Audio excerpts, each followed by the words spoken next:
प्रभु तेरी वाणी जीवन की रोटी, नैनों की ज्योति अंधेरा मिटाती।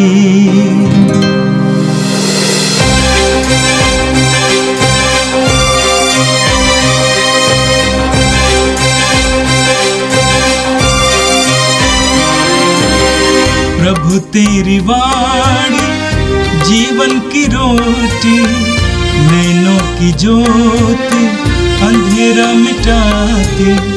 प्रभु तेरी वाणी जीवन की रोटी, नैनों की ज्योति अंधेरा मिटाती। वाणी वाणी वाणी वाणी वाणी पवित्र है, शाश्वत है, जीवन का मन्ना है। 18 जुलाई शनिवार। पहला पाठ नबी मीका का ग्रंथ, अध्याय 2, वचन संख्याएं 1 से 5 तक। वे खेतों और घरों पर अधिकार कर लेते हैं। धिक्कार उन लोगों को जो अधर्म की योजना बनाते और सैया पर पड़े हुए बुराई सोचा करते हैं। वह उठते ही ऐसा करते हैं क्योंकि उनके हाथ में शक्ति है।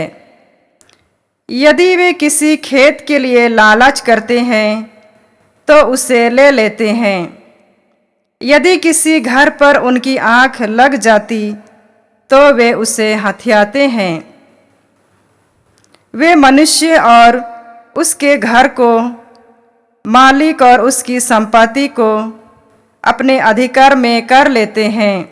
इसलिए प्रभु उन लोगों से यह कहता है, मैं तुम पर एक ऐसे विपत्ति भेजने की सोच रहा हूँ जिसका भार तुम अपने कंधों से उतार नहीं सकोगे और फिर सीधे होकर चल नहीं सकोगे। यह तुम्हारे लिए घोर संकट का समय होगा। उस दिन लोग तुम्हारे विषय में उपहास का गीत गाएंगे और तुम लोग इस तरह विलाप करोगे, हमारा सर्वनाश हो गया है।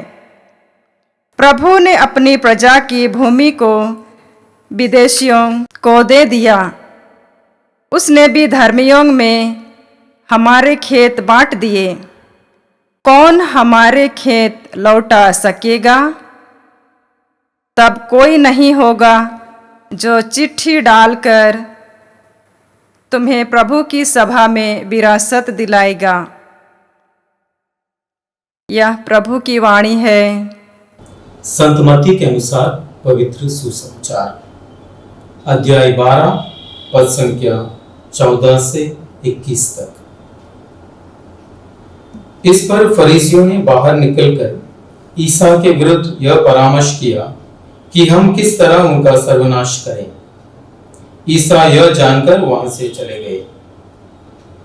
बहुत से लोग ईसा के पीछे हो लिए वे सबों को चंगा करते थे, किंतु साथ साथ यह चेतावनी देते थे कि तुम लोग मेरा नाम नहीं फैलाओ। इस प्रकार नबी ईसायास का यह कथन पूरा हुआ, यह मेरा सेवक है, इसे मैंने चुना है, मेरा परम प्रिय है, मैं इस पर अति प्रसन्न हूं। मैं इसे अपना आत्मा प्रदान करूंगा और यह गैर यहूदियों के सच्चे धर्म का प्रचार करेगा।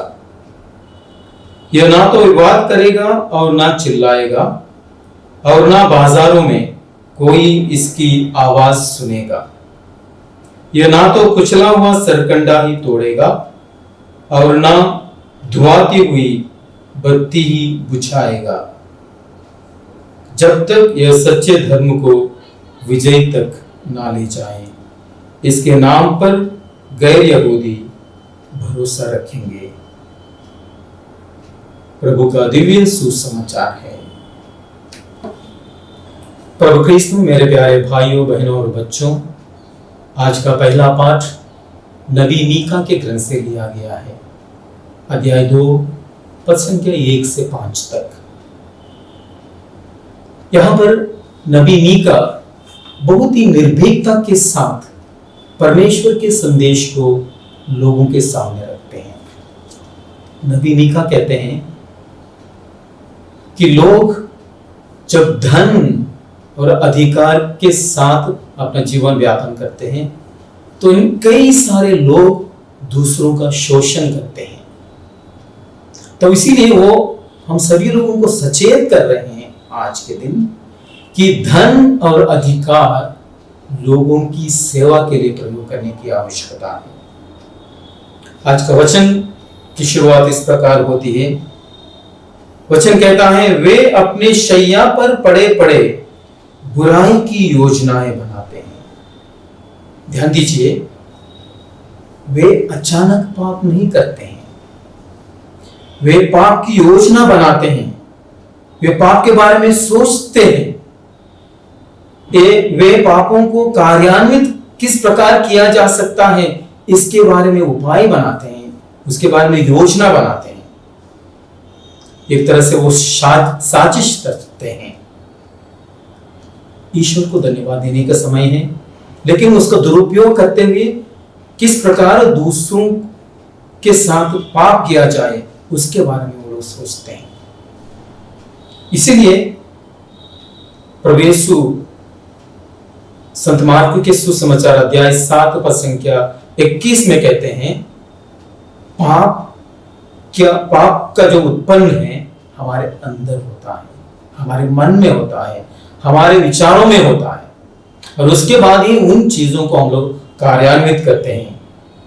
क्योंकि मन से ही बुरे विचार, हत्या, व्यभिचार, चोरी, झूठी गवाही और निंदा निकल आती है। सम्मति का सुसमाचार अध्याय 15 पद संख्या 19 कहता है। और इस प्रकार नबी मीका हमें स्पष्ट कहते हैं कि जो भी पाप हम लोग करते हैं उसको कार्यान्वित करने के पहले हम लोग उन चीजों को हमारे मन में हम लोग सोचते हैं। तो इसीलिए हमें हमारे मन को शुद्ध करने की आवश्यकता है। और आज के पहले पाठ में दूसरी चीज नबी मीका कहते हैं, कई सारे लोग ऐसे हैं जो अपने शक्ति का, सामर्थ्य का दुरुपयोग करते हैं और दूसरों पर शासन करने के लिए या दूसरों के जमीन जायदाद को हड़पने के लिए अपने शक्ति का इस्तेमाल करते हैं। मीका कहते हैं, वे खेतों का लालच करते हैं और उन्हें छीन लेते हैं, घरों पर अधिकार कर लेते हैं। तो समस्या धन नहीं है, समस्या लालच है। कई बार हम लोग अपने परिवारों में या अपने गांव में हम सुनने को मिलता है, जब जमीन जायदाद की बंटवारा हो जाता है, बंटवारे के बाद कई सारे लोग खुश नहीं है, एक दूसरे से कहने लगते हैं कि मुझे कम जमीन दी गई है, मुझे कम पैसे दिए गए हैं। इस प्रकार भाई बहनों के बीच में लड़ाई होने लगती है। आपस में वो लड़ाई में एक तरह की अशांति में अपना जीवन बिताते हैं। तो नबी मीका आज उन सभी लोगों को सचेत करते हुए कहते हैं कि ये कारण लालच के कारण, ये पाप हम लोग लालच के कारण करते हैं, स्वार्थ के कारण करते हैं। भजन संहिता 82 कहती है, निर्बलों और अनाथों का न्याय करो, दीन और गरीबों का अधिकार दिलाओ। जब शक्तिशाली लोग गरीबों का शोषण करते हैं तो परमेश्वर मौन नहीं रहते हैं।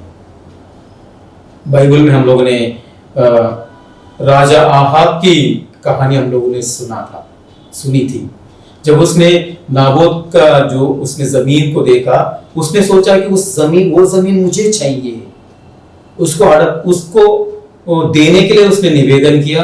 लेकिन नाबोत ने कहा कि तुम ये मेरी पूर्वजों की जमीन है, मैं उसे नहीं दे सकता हूं। लेकिन राजा आहाब की पत्नी रानी इजेबेल ने झूठे गवाह खड़े कर दिए और नाबोत को पत्थरों से मार दिया गया, और इस प्रकार उसने उस जमीन को हड़प ली।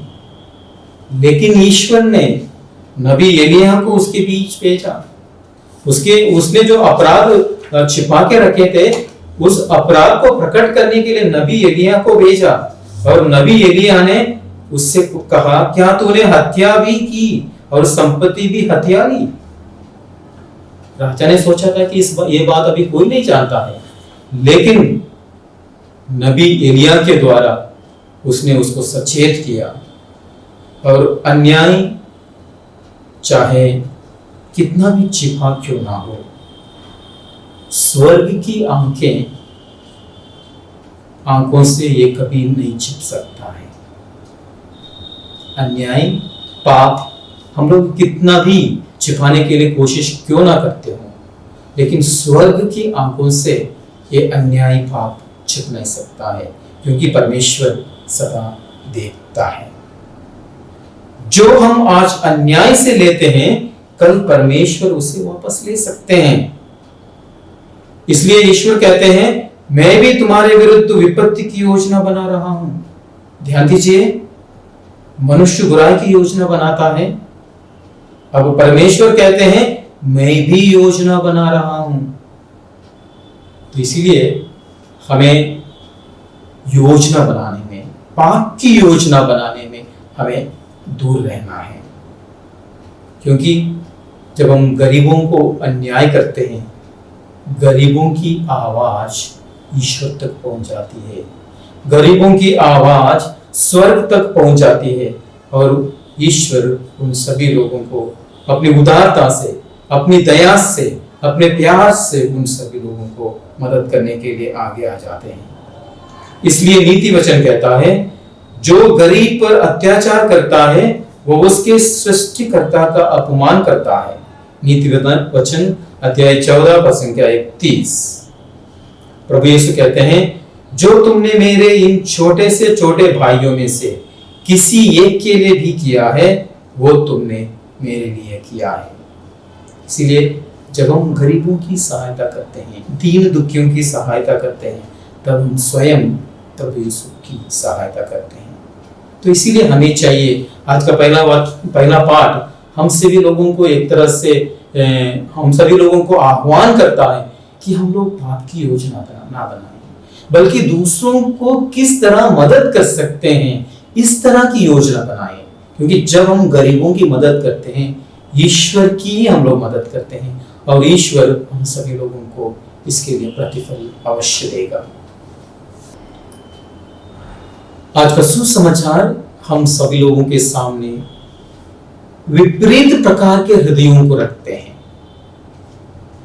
हम देखते हैं कि एक और फरीसी जो यीशु को मार डालने की योजना बना रहे हैं, और दूसरी ओर यीशु है जो लोगों को चंगा कर रहे हैं। हम क्या देख रहे हैं? एक ओर हम घृणा देख रहे हैं, दूसरी ओर प्रेम देख रहे हैं। एक ओर हम षड्यंत्र देख रहे हैं, और दूसरी ओर हम लोग उद्धार देख रहे हैं। यही है संसार का संघर्ष, अंधकार और प्रकाश के बीच में संघर्ष। आज हम लोग देखते हैं सुसमाचार की शुरुआत में फरीसी बाहर निकलकर यीशु को नष्ट करने की योजना बनाने लगे। सोचिए, यीशु ने क्या किया था? यीशु ने लोगों को भलाई किया था, चंगा किया था, उनको ढारस बंधाया था, उनको एक नए जीवन की ओर अग्रसर कराया था। इसके बावजूद भी फरीसी लोग उसको मार डालने की ताक में रहते हैं, उसको नष्ट करने का षड्यंत्र रचाते हैं। कभी कभी आप अच्छे करते होंगे, इसके बावजूद भी लोग एक तरह से आपके खिलाफ षड्यंत्र रचेंगे। आप प्रेम करते होंगे, फिर भी लोग आपको गलत समझते होंगे। याद रखिए, सत्य का विरोध हमेशा होता है। तो इसीलिए हम सभी लोगों के सामने एक सुंदर कहानी रखी जाती है। एक संत नदी के किनारे चल रहे थे। उन्होंने देखा कि एक बिच्छू पानी में डूब रहा है, और इसीलिए उस संत ने उस बिच्छू को पानी से निकालने के लिए कोशिश किया, बाहर रखने के लिए, और उस प्रयास में उस बिच्छू ने उसको डंक मारा। उस संत ने फिर से उसको उठाया, फिर उसने डंक मारा, और बार बार प्रयास करता रहा, और जितने बार वो उसको पानी से उठाने के लिए प्रयास करता रहा, उतनी बार उसको वो बिच्छू डंक मार रहा था। तो पास खड़े लोग उसको देखकर हंस रहे थे, और एक व्यक्ति ने आके उससे पूछा, तुम क्या कर रहे हो? बिच्छू तो हमेशा डंक मारता ही है, तो उसको बचाने के लिए क्यों कोशिश कर रहे हो? तो उस संत ने कहा, उसका नेचर है डंक मारना, बिच्छू का नेचर है डंक मारना, लेकिन मेरा नेचर है मदद करना। मानव होने के नाते मैं चाहता हूं कि मैं दूसरों की मदद करूं। तो हमारे स्वभाव के विरुद्ध हमें वो नहीं जाना चाहिए, क्योंकि बिच्छू का स्वभाव था डंक मारना, लेकिन मानव होने के नाते हम सभी का ईश्वर ने जो स्वभाव हमें दिया है, एक दूसरे को मदद करने का, एक दूसरे को प्यार करने का, एक दूसरे को सहायता करने का। तो हमें चाहिए कि जब कभी दुनिया हमें भले ही क्रूस देने के लिए प्रयास करेगी, लेकिन हमें दूसरों को मदद करने की आवश्यकता है। सुसमाचार आगे कहता है, यीशु वहां से चले गए, बहुत लोग उनके पीछे हो लिए और उन्होंने सभी लोगों को चंगा किया। ध्यान दीजिए, यीशु बदला नहीं लेते हैं। भले ही फरीसी लोगों ने प्रभु यीशु को पकड़ना चाहा, मार डालने के लिए षड्यंत्र रचा, फिर भी यीशु उनसे बदला नहीं लेते हैं। यीशु जानकर भी उन सारे लोगों की सहायता करते हैं।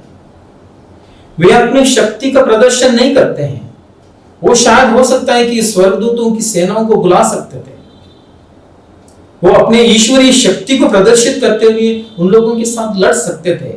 नहीं, उन्होंने ऐसा नहीं किया, बल्कि अपना स्वभाव जो है, अपना स्वभाव जो दूसरों को प्रेम करने का, दूसरों की मदद करने का जो स्वभाव है, उसी स्वभाव को प्रभु यीशु ने दिखाया। तो यीशु, हम देखते हैं कि यीशु प्रेम फैलाते हैं, भले ही फरीसी लोग एक तरह की घृणा उनके सामने फैला देते हैं। हम जानते हैं कि मदर तेरेसा एक बार बच्चों के लिए जो देखभाल कर रही थी, उनके लिए कुछ भीख मांगने के लिए एक दुकान में चली गई। उसने जाके पूछा कि हमारे लिए कुछ दे दीजिए, और उस व्यक्ति ने, जो बेकरी में हो वहां पर जो व्यक्ति था, उसने उनके हाथ पर थूक दिया। मदर तेरेसा ने बहुत ही विनम्रता के साथ कहा, ये तो आपने मुझको दे दिया है, मेरे बच्चों को कुछ दे दीजिए। आप अनुमान नहीं लगा सकते हैं, वो व्यक्ति स्तब्ध रह गया, उसका जीवन ही परिवर्तित हुआ। उस दिन उसने सोचा कि आज से रोज मैं मदर तेरेसा के उन बच्चों की मैं मदद करूंगा। प्रेम से मदर तेरेसा ने उस घृणित व्यक्ति को जीत लिया। और आज प्रभु यीशु हम सभी लोगों से यही चाहते हैं कि हम लोग एक दूसरे के बीच में घृणा ना फैलाएं, बल्कि एक दूसरे के बीच में प्यार फैलाएं, प्रेम फैलाएं, और इस प्रकार लोगों को हम लोग जीत लें। नबी ईसायास के ग्रंथ से वचनों को सुनाते हुए आज का सुसमाचार कहता है, घायल सरकंडे को वो नहीं तोड़ेगा और कुछ धुआती हुई बत्ती को वो नहीं बुझाएगा। ईश्वर जो हम सभी के उद्धार के लिए आए हैं, वो घायलों को और घायल नहीं करेंगे। जो टूट चुके हैं या जो परिवार में टुकराए जा चुके हैं, जो अवसाद से जूझ रहे हैं, या जो बार बार पाप में गिरते हैं, इन सारे लोगों को त्याग नहीं देते हैं। प्रभु यीशु उन सारे लोगों को समझते हैं, उन सारे लोगों को उठाने के लिए कोशिश करते हैं। हम लोग जानते हैं कि किस प्रकार उस व्यभिचार से पकड़ी हुई स्त्री को प्रभु के पास लाया जाता है, और प्रभु यीशु उनको क्षमा कर देते हैं, उनको एक नया जीवन जीने के लिए एक अवसर प्रदान करते हैं। और इस प्रकार प्रभु यीशु हर पल, हर क्षण, हर व्यक्ति को एक नया जीवन देने के लिए प्रयास करते हैं। प्रभु ने स्वयं कहा है, मैं इसलिए संसार में आया हूं जिससे कि तुम जीवन प्राप्त करो और बहुतायत में प्राप्त करो। थोड़ा सा जीवन देने के लिए नहीं, बहुतायत में जीवन देने के लिए प्रभु यीशु आए हैं। तो आज प्रभु यीशु इन वचनों के द्वारा हम सभी लोगों को दो मुख्य बातों को हमारे जीवन में उतारने के लिए आह्वान दे रहे हैं। सबसे पहले हम अपने जीवन में दूसरों की बुराई के लिए योजना ना बनाएं। हमेशा अपने जीवन में एक दूसरे को मदद करने के लिए हम लोग सदा प्रयासरत रहें। दूसरी चीजें, हम अपने जीवन में अपने अधिकार का, अपने धन का प्रयोग करते हुए दूसरों का शोषण ना करें। और सुसमाचार हम सभी लोगों को आह्वान दे रहा है कि हम एक दूसरे को प्रेम करें। भले ही लोग हमसे घृणा करने के लिए कोशिश क्यों ना करते हो, लेकिन हम उनके प्रति उनको हम सदा समझने के लिए कोशिश करें, उनके साथ सदा प्रेम भावना के साथ जीवन व्यतीत करें। तो आइए हम लोग प्रार्थना करें। हे सर्वशक्तिमान पिता परमेश्वर, आज के इन वचनों के लिए हम आपको धन्यवाद देते हैं। आपने हम सभी लोगों को पवित्रता का जीवन व्यतीत करने के लिए, दूसरों को शोषण ना करने के लिए, अपने धन और अधिकार का उपयोग करते हुए दूसरों पर अत्याचार ना करने के लिए आह्वान दिया है। साथ ही साथ हे प्रभु यीशु, आपने हम सभी लोगों को अपने जीवन में प्रेम के साथ दूसरों के साथ व्यवहार करने के लिए आह्वान दिया है। हम आपको धन्यवाद देते हैं और आपसे आशीष मांगते हैं कि दिन प्रतिदिन आपके प्रेम को एक दूसरे के साथ हम लोग बांट सकें। ये प्रार्थना करते हैं हमारे प्रभु क्रिस्त के द्वारा, आमीन। प्रभु तेरी वाणी जीवन की रोटी, नैनों की ज्योति अंधेरा मिटाती। वाणी वाणी वाणी वाणी वाणी पवित्र है, शाश्वत है, जीवन का मन्ना है।